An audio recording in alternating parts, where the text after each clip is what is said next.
I help companies manage complexity and increase performance. I also wanted to just take a brief moment as well and announce that Life Science Success Podcast and the BFuse podcast are now a part of the D3 or D Cubed digital media company. And so for anybody that wants to go check out what D3 or D Cubed is doing, feel free to check it out at d3dm.com. Today, my guest on the podcast is Jeffrey Whitford. Jeffrey serves as the head of sustainability and social business innovation at life science business of Merck KGaA, Darmstadt, Germany. Welcome, Jeffrey. Don, thanks. It's good to be here. Yeah, thanks so much. I really appreciate it. And, really am looking forward to this interview. I mean, and we typically don't talk a lot about sustainability on my podcast. So I think there's just some great topics that we'll get into. I do want to open it up for you to just share with the listeners a little bit about yourself. But one of the stories that I heard about that I do want to get into after your introduction is that you bought snake venom from somebody in Louisiana. So I do want to hop into that as well. So feel free to just tell the listeners a little bit about yourself. Yeah, absolutely. So, I can't say that the sciences was where I thought I would be. I went to school and got a degree in journalism, of all things. So I have a degree in specifically in advertising from the University of Missouri J School. So I thought I would go work at an agency and be doing creative things. But what I realized was my creativity was going to be put to work in a different fashion, in a totally different environment than what I had anticipated. I graduated from the J school and was looking for jobs, and it was still kind of on the back end of 9/11, and that part of the market wasn't exactly great. And I ended up getting a call to see if I wanted to do an internship for this company called Sigma Aldrich. I had no clue what Sigma Aldrich was, and then when I did a little internet research, I was like, I don't know if that's exactly what I wanted to do. But one of the, one of the best memories. I remember talking to my parents about this, and my dad said, "You've got two choices. You can either ask people if they like fries with that, or you can go to St. Louis and do that internship." And I was like, "Well, I guess I'm going to St. Louis." So I packed up, I moved to St. Louis, and I started proofreading the Sigma Aldrich catalog. That was the main kind of important part of what this internship was about.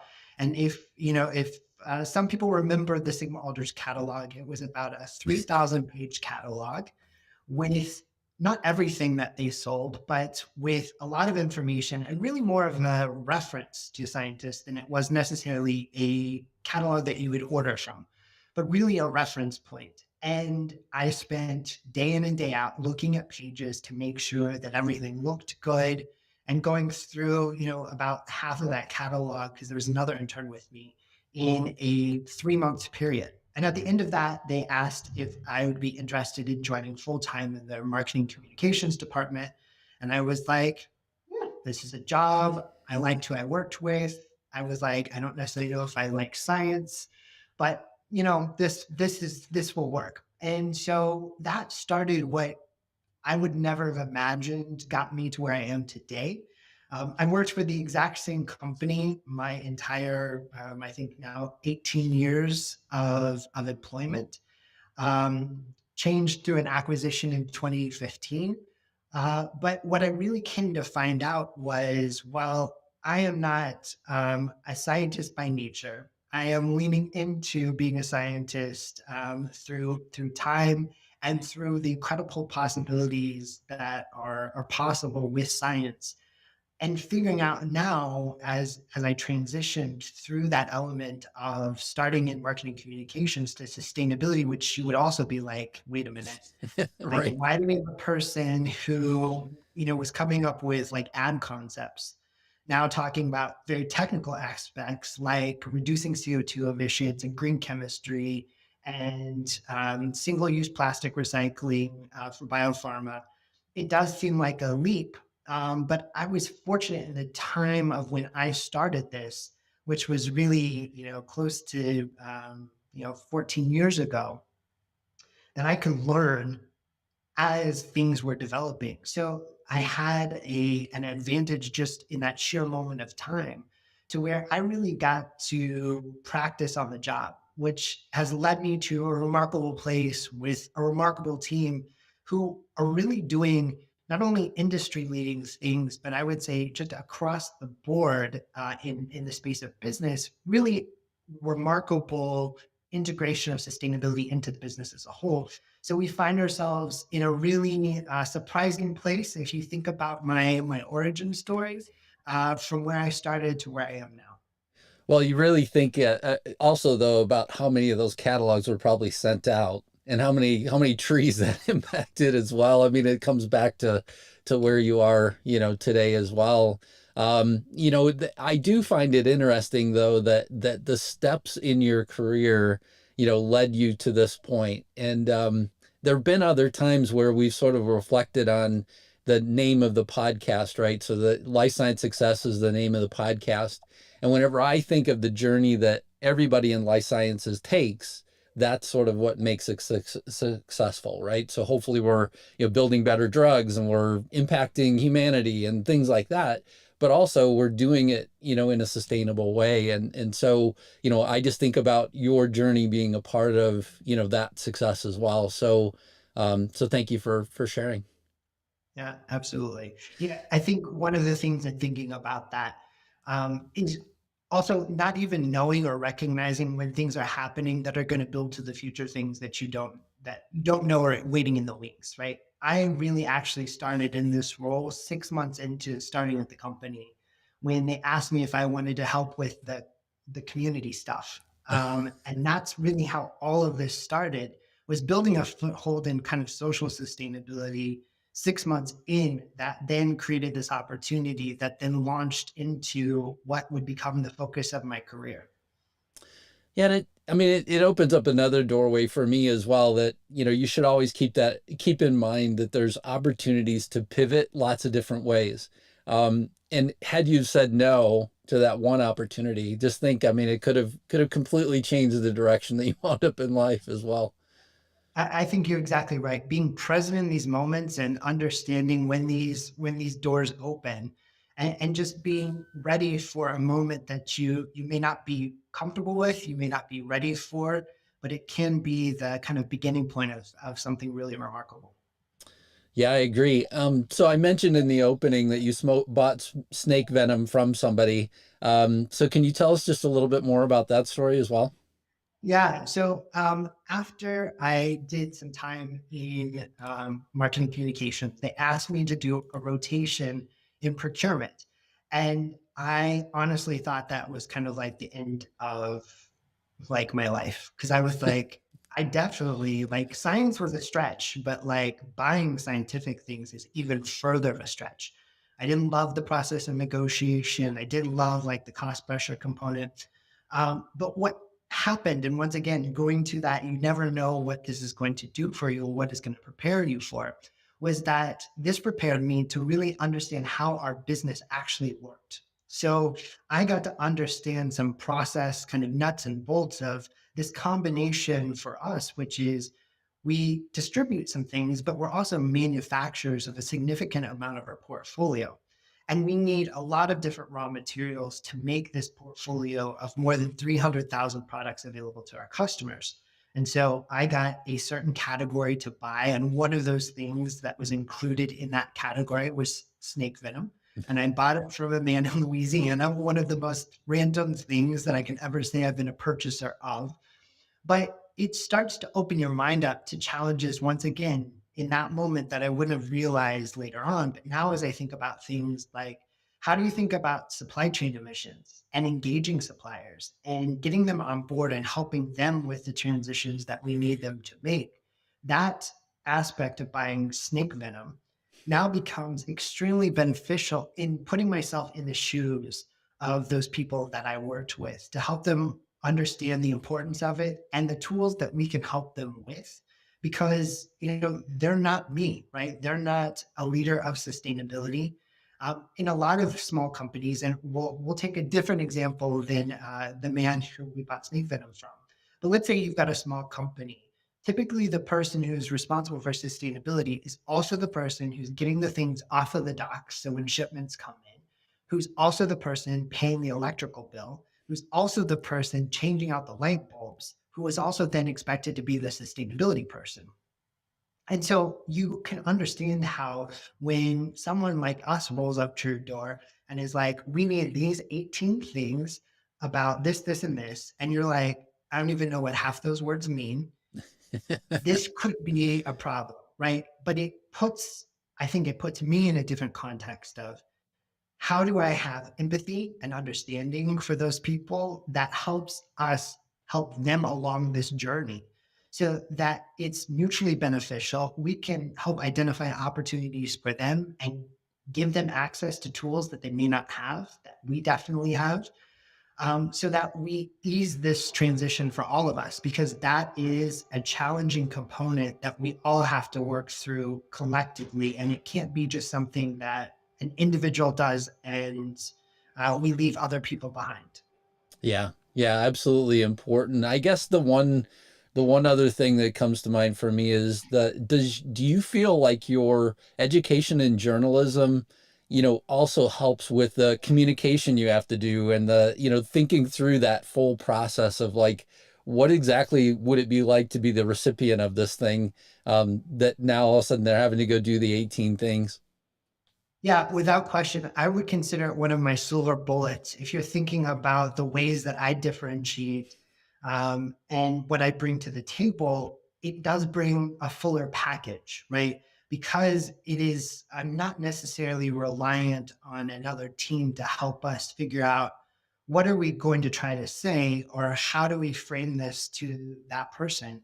You know, I can bring that experience to bear and then bring that creative side as well. Because I think when you're able to marry all of those elements together in a really differentiated, remarkable, interesting way, it becomes that much more compelling for people to get involved. So I really pull on that background that I have that wasn't necessarily intended for this to make my work in this better and stronger. Yeah, absolutely critical. So I mean, I would imagine that being the head of life sciences in sustainability, I would imagine that you have a tough job because a lot of the things that we do are not very friendly, to the environment. Um, so what are some of the biggest challenges that you've faced? I think one of the things that is almost counterintuitive to what you would think about scientists is that they are tasked with solving some of the toughest problems and coming up with ways to, address things like cancer, disease. There's so many issues that scientists are working on. And their whole thing is to kind of break and change and come up with solutions. But what we have identified is that where scientists don't like to change are these basic entry level things that they've been taught, back when they were in school, and they just keep doing those same things. And the problem is, if you keep doing those same things, the footprint doesn't change. We don't decrease the footprint of science or the impact of the scientific research community.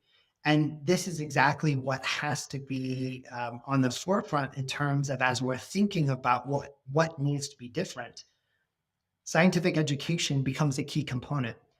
As I have been, pounding the pavement over the years and having conversations with academic institutions, large pharma companies, biotechs, industrial companies, we would talk about sustainability and here are the things you can do. And here's, a portfolio of things that you can choose from. But we didn't see necessarily a lot of traction on implementing those things.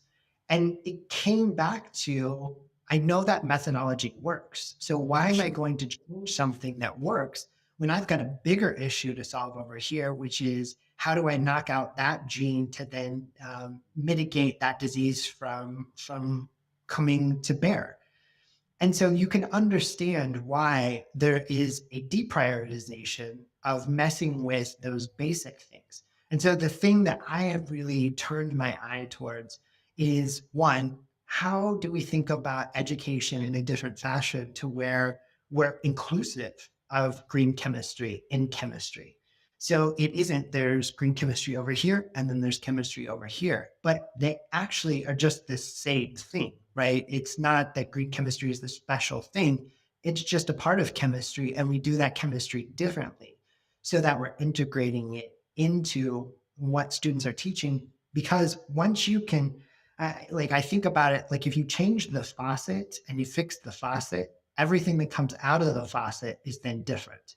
But if you still have a faucet that's, it's not working as it should, everything can be affected accordingly. And so if we can change out these faucets, institutions, not changing the actual teachers, but having those teachers, those professors integrate this type of teaching and this type of thought into their curriculum, it has a fundamental impact for this next generation of students coming into the workforce, coming into academia, who are going to implement that into their work, and then you see it multiply. And this kind of multiplication impact is really where I see a significant amount of untapped change that is right in front of us. Yeah, I mean, it's so important because I mean, as I've done quality work as well as process work, one of the things that I've oftentimes done with teams is, the more that we sort of integrate the process change just directly in your flow, so that you can't revert back, make it a natural part of the process.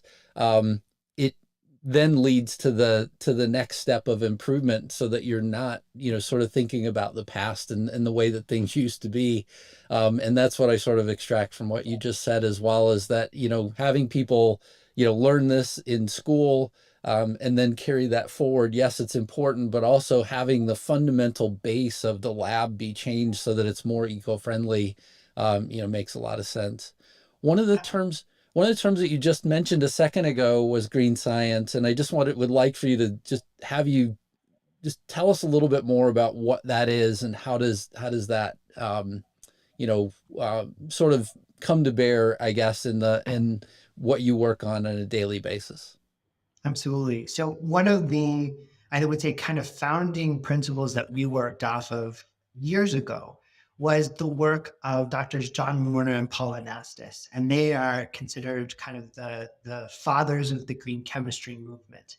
And if you think back to kind of that time in the 90s, nobody was really talking about this at that scale. So this was really, it is groundbreaking then and groundbreaking now. It's certainly become more normalized and more people are engaging with it. But that work was really the beginning point of thinking about, well, how is this framework something that you could operationalize?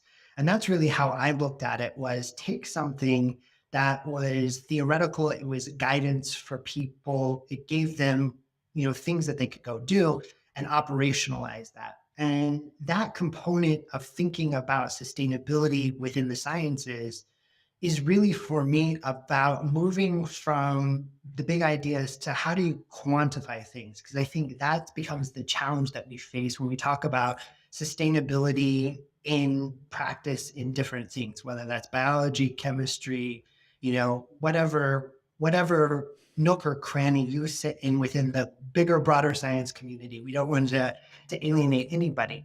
But the ability to then take that a step further and add quantification to it, because the quantification starts to get you to the point, and kind of tying back into what you were saying just before, that when we start the process of thinking about it and start evaluating it, we raise more questions.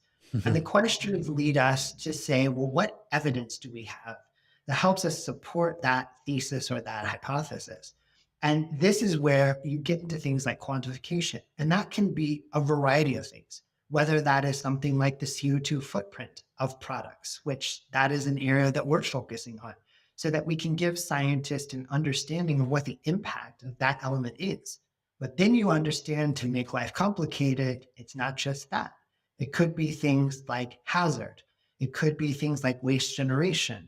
There are so many different elements. And this is where, and I can understand why, it can get overwhelming if you're not in the shoes of a sustainability professional, to say, well, what in the heck do I choose? I have no clue because I've got something over here telling me, well, that's not that bad. But then I've got this over here, which telling me that's not great.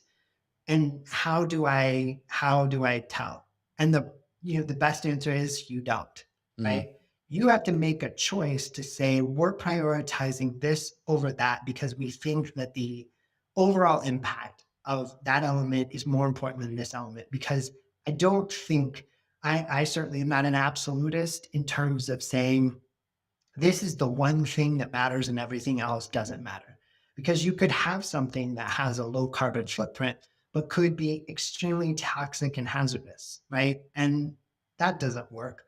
And so you have to kind of have this gray zone where you use all of the information and you make a decision and you say, we've taken a look at these four things. And by looking at these four things, we chose C because it performed better on this, worse on that. But overall, we feel like it's going to be the better of the bunch.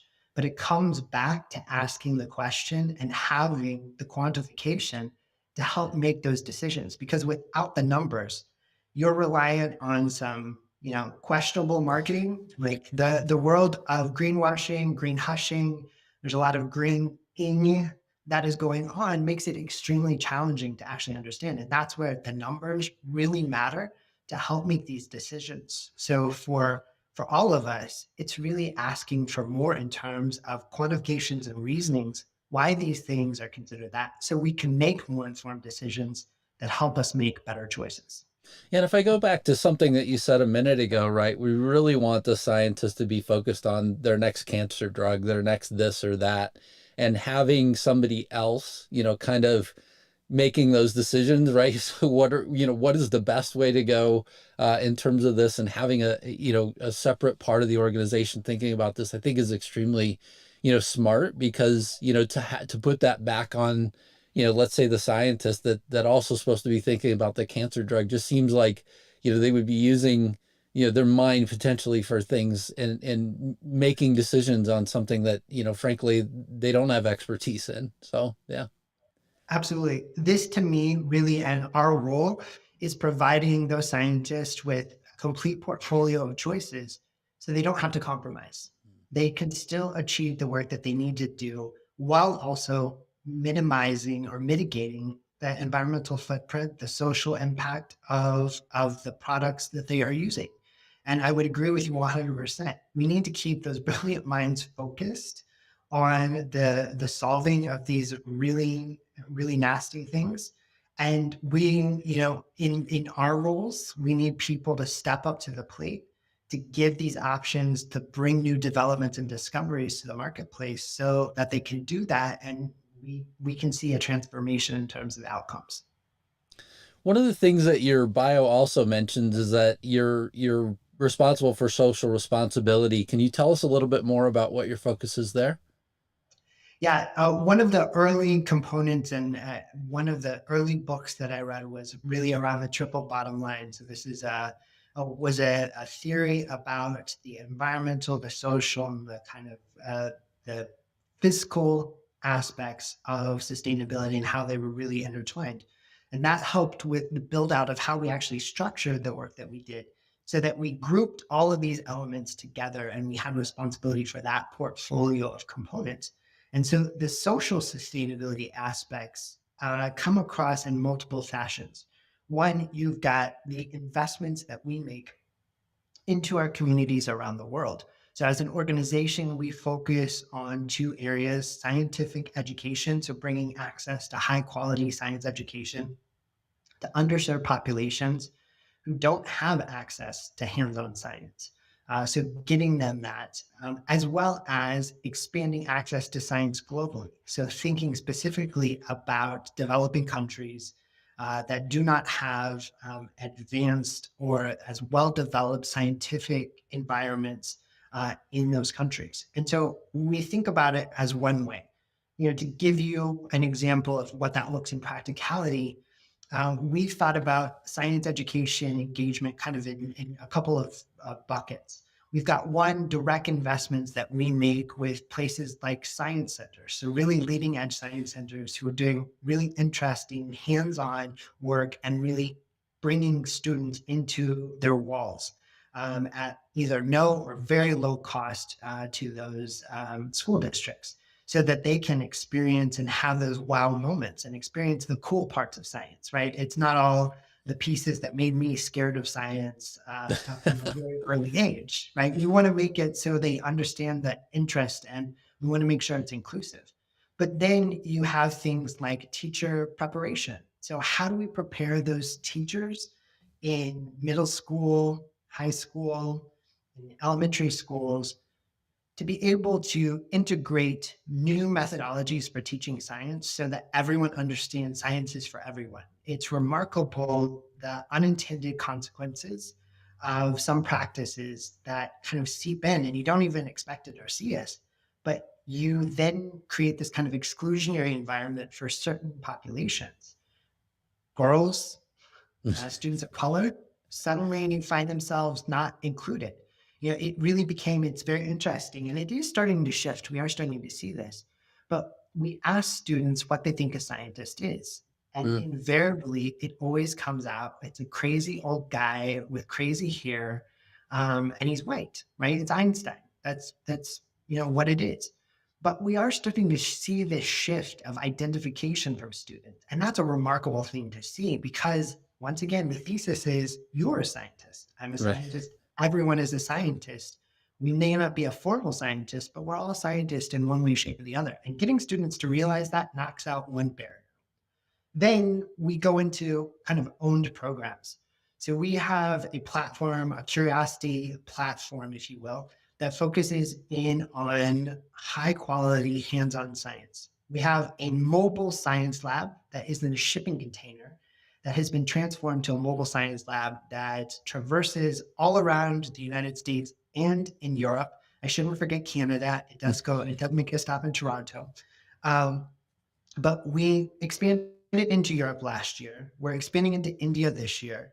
And over the next several years, we're going to be putting a Curiosity Cube on every continent in the world, minus Antarctica, to increase access to hands on science to these communities who don't have it. And that is, this higher touch, faster kind of engagement, kind of spark moment. And then we move into a deeper engagement through curiosity labs. And this is where our own scientists go into schools and spend 2 days at those schools and work through an entire grade level. So I'll use a very US context example here. But let's say they go to middle school and they visit a sixth grade class. They're actually going to work with all of the sixth graders that go through that science class as they cycle through. So we could be there for 2 days doing a deep dive experiment on chemiluminescence and mm, what makes chemiluminescence happen. What is that principle? And really, it's about inquiry based learning. So we use the best practices of how curriculum is built. So it is just like they would expect to get from their teacher.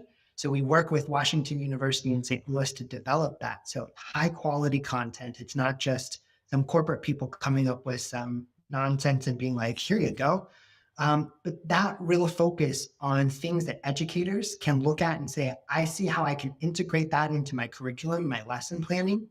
That is a really important aspect of making sure that the investments we're making are meaningful and beneficial for these communities.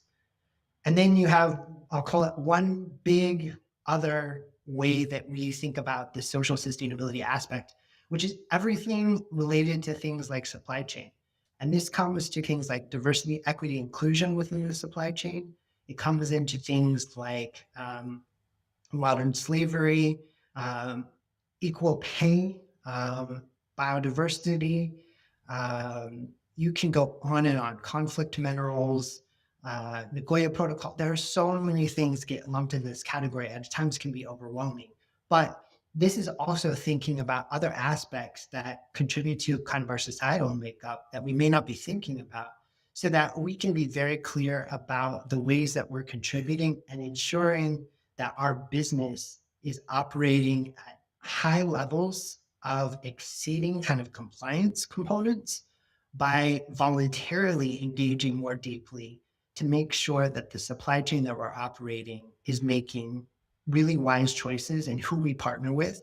Those people are paying fair wages, that those workers are being treated well, that they're advancing gender equity, diversity within their organizations. So that's when I look and think about social sustainability, I'm thinking about it in a very broad context, but hopefully you can also see very specific investments that we're making to then pull that out and really bring it to the forefront. Yeah, we talk a lot on the podcast as well about, just diversity and inclusion, even in terms of clinical trials. So we kind of take a different approach oftentimes with a lot of the individuals that come through. And the one thing that I know sort of led me to the place that I am now is just you mentioned Spark, and I know that, more or less has to do with, the program that you have as well. But the spark that I had in school that led to, hey, I want to go do this thing professionally, right? And then those moments are essentially, really important moments for any student anywhere as well. Just to have those moments where you just go, man, number one, I get it, and I love where this is going to go, right? So, I think we all had those moments in school.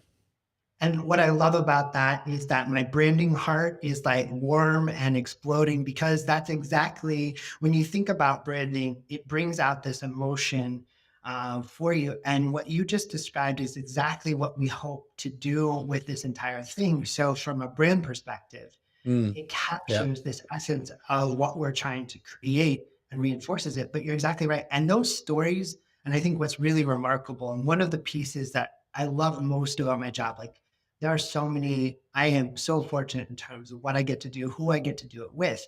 But one of the best moments is when I am out with our teams at the Curiosity Cube, doing a Curiosity Lab, any of the other volunteer projects, you can see the moment, and that's what's remarkable to me. You can see the moment when these dots connect in children's minds, and you see it actually light up. You see that spark happen.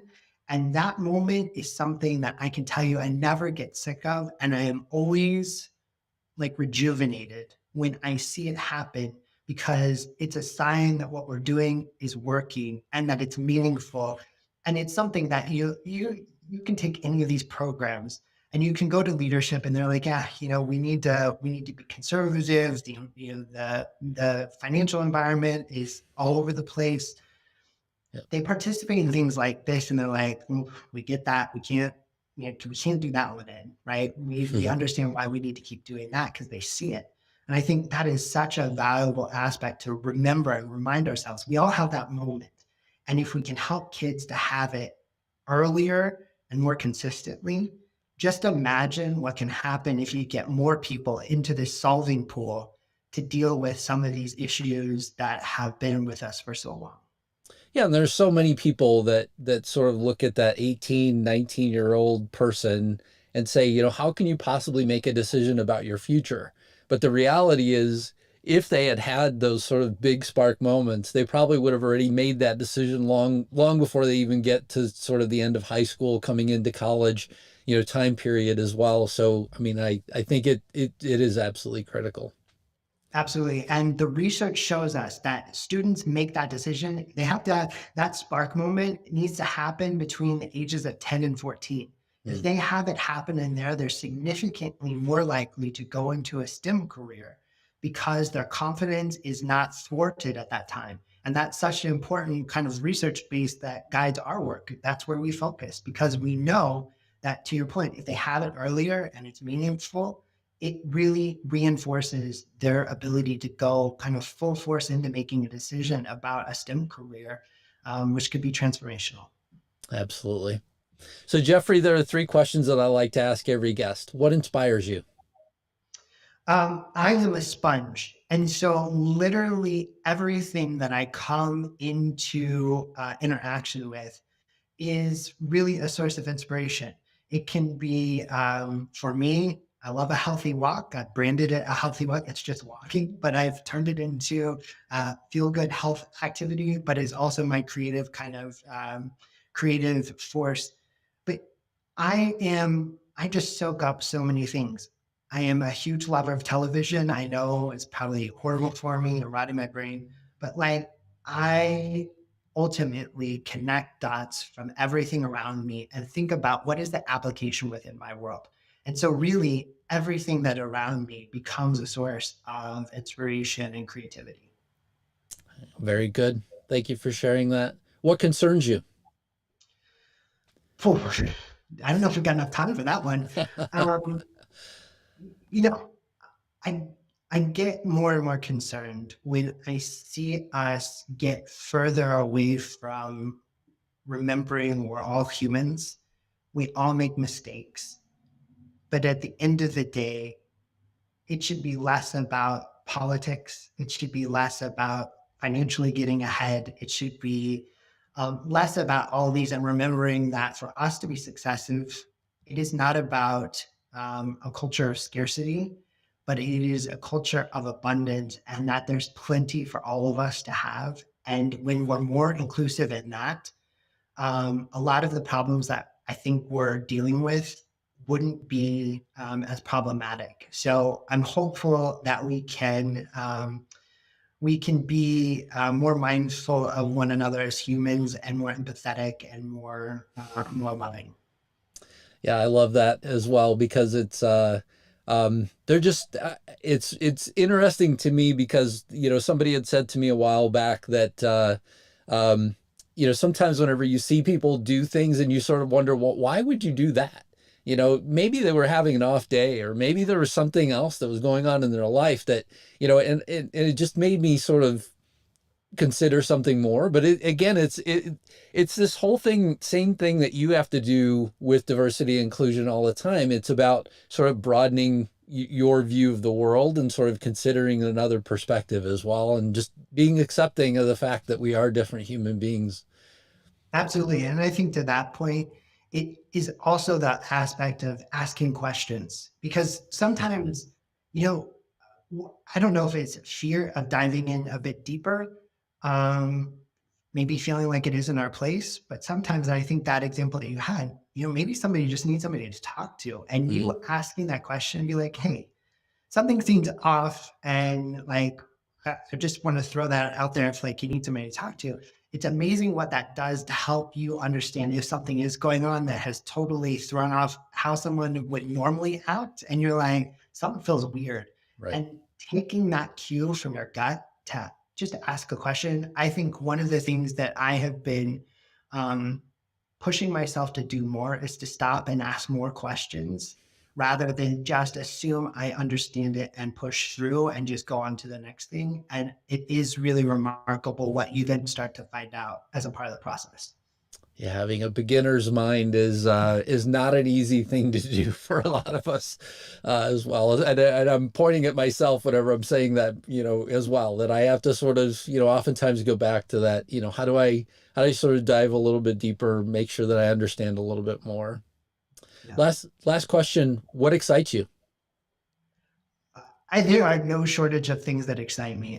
I am looking around and I think about what we're doing from a work perspective, and there are just some remarkable things happening and new solutions that you wouldn't expect that are solving some problems that are pretty vexing. That I mean, they create more problems, so that's not like we're all done.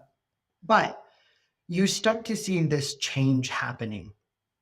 And for things that I thought, man, just going to take forever, the cycles seem to be shortening a little bit. And that's exciting to me to see this go from, and I joke about this, but I used to have to like really knock on people's doors to get them to like allocate 30 minutes to talk to me. And now we are like the popular kids on playground. And I'm like, can I go back to being the one nobody paid attention to? But you realize the importance of that transition. And like our organization went through a strategic review in 2021, and this was a priority. And so last year, we spent kind of a year getting ourselves geared up, putting people in places, getting systems set. And it was some transformational things that went down. And now we're starting to see the benefits, but the expectations are even higher. And the permission is there to do more, That's to good. bring big. And what more can you ask for? I am very fortunate in terms of I have a remarkable team. It is a remarkable size of team. But our goal is not to be this kingdom that just is insulated from sustainability, but it's about driving it into the business. And that is a remarkable place to be. So I'm excited to see how we continue to drive this forward and really hopefully continue to be an industry leader within the sustainability space. It's so important.